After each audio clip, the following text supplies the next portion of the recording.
Good afternoon.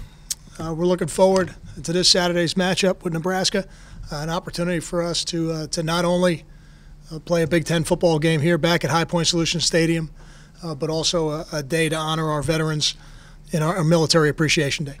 Questions? Are you a lot closer to us than normal? Yeah, they set the podium up before I come in. I know the 1-0 focus, but obviously there's no room for error with a bowl eligibility. How do you manage those two things, 1-0 versus you have to win all three? I think we manage the 1-0 part. That's what we do. I'm sure that the players are aware, just like I am, of what's on the line. But in terms of your day-to-day operation and your routine, that can't be part of it. So I like the way the week has started. I think they're going to get our best effort on Saturday, and we're looking forward to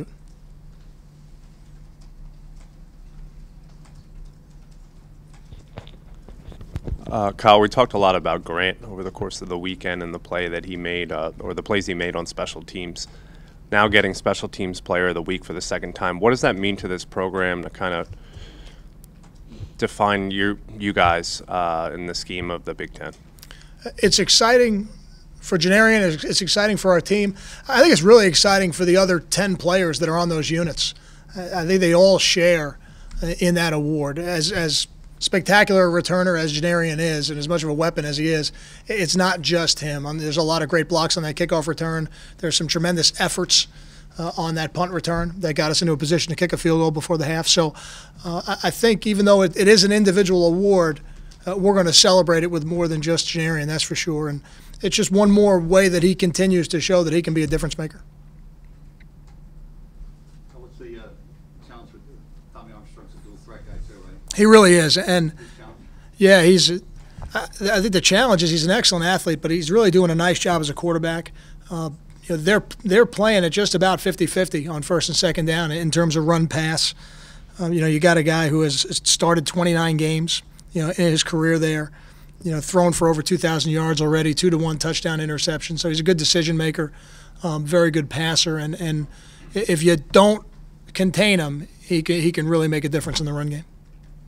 How much different is their offense this year than last year, obviously, with the coaching change? It's a little bit different. It's a little bit more traditional, a little bit less maybe quarterback run centric than they've been in the past.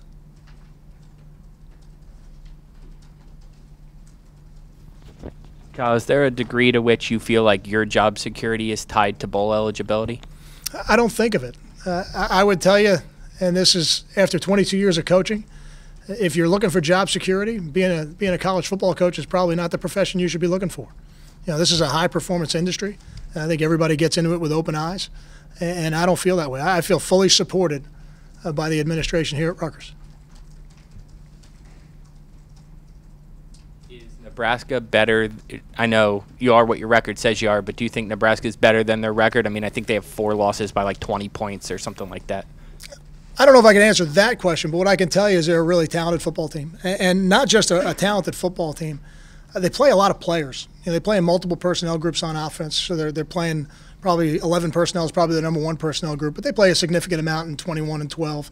On defense, they've probably got 18 players on defense that play a lot and have significant statistics. So they're playing a lot of players. I think in a lot of places they're playing at a high level. I think they got a really talented football team. I think that showed up last week in the win they have. You talked, obviously, after the game, the pass protection wasn't what you wanted to see the other night. What showed up? Because it didn't seem like they blitzed a ton. So was it just kind of communication errors or just not physically making the blocks? No, I think they did blitz. I think there were a fair number of blitzes in that game. And they're a team that not just blitzes, they give you multiple looks. Now, we've talked about that game enough. We've moved on already. But everything comes down ultimately to winning your one-on-one. Now, you got to win your one-on-one within the scheme, and sometimes that involves bumping off blitzes, bumping off twists, the back pit fitting in a certain spot. But ultimately, it comes down to winning your one-on-ones. Coach, I imagine you saw the game-winning touchdown play by Nebraska over Michigan State. What was your assessment of the call by the officials in that circumstance? I wouldn't comment on that. I don't even think the coaches involved comment on it. But anytime if I ever had an issue with a call, I would address it with the league. I wouldn't address it in public. Coach, you playing Dante Owens this late in the season, what did you see from him in practice to want to play a true freshman this late in the year? What has he shown you since he got here? Yeah, I think as a football program, it's important that we're always putting the players on the field to give us the best chance to win, and we felt like Dante did that. And we like the way Dante's progressed. He hasn't been healthy the whole year, but we felt at this point with our depth situation and a third of the season left to play, it was important that we start the process of playing him, and I think his career as he goes forward is going to be better for it, just like other guys, other true freshmen who've played. Similar to Dan's question before, but how much are you able to look at last year's game tape and actually use it, given that it's a new coach, new scheme, both offensively and defensively? Other than looking at personnel, very little. Yeah, different team, different staff, different schemes. So we really, at this point in the year, we've got enough of a body of work this year that this is the tape we really need to be looking at. Coach, are you willing to commit to Kai Hester at strong safety for the rest of the year? What do you mean by commit? Davon Jacobs has been injured recently on the injury report, missed the last few games. Don't know what his status is, but are you comfortable with Kai if it should be him every week for the rest of the year? I feel like Kai's doing what a lot of those guys in the secondary are doing, and they're learning on the run. They're learning in practice, they're learning in game environments, and players at that stage of their career, a lot of times when they're seeing something, they're seeing it for the first time. So I'm pleased with how hard he's working at it, just like I am the rest of that secondary. Cal, since you've been here since '05, do you remember the depth ever getting tested quite this much? That's a good question. I haven't tried to put that in perspective. Not to my knowledge. No, I don't think we've had a health situation maybe the way we've had this year. Any association with Mike Riley known through the years? I mean, he's been around a while. I've known of him, but I didn't have any interaction with him until media day. I think was the first time I met him. Five straight games with fumbled snap for the offense. How concerning is that trend for you right now? Yeah, it's disappointing. It is. On the field, when I saw it, I thought that Chris had pulled out, but after talking to the players, it sounds like the ball came up a little bit late.